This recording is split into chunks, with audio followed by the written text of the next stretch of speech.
dear friends. In today's video we will talk about how you can create a table in MS Word of your own size, of your own wish. So let's get started.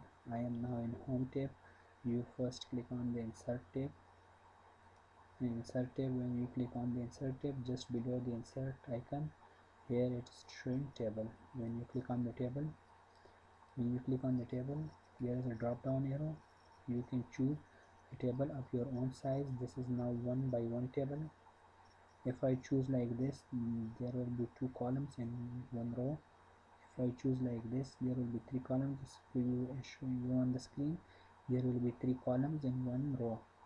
If I want to choose 4 columns table in 4 rows table, so I'll choose like that. If I want to increase another row, I will just drag the mouse down like that. If I want to increase another column, so I will drag the mouse to the right side, just like that. Now I have created a 5 by 5 table, just previewing you on the screen. I am now clicking here the right mouse button, just like this, and the column is just created. You can see the column.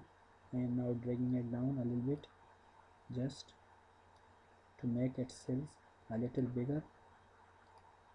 You can see, just like this.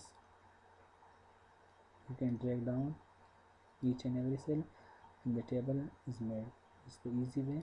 Now you can write here just whatever you want in each and every cell. You can write. This is how you can create simply table in Excel. Thank you. In Word, sorry.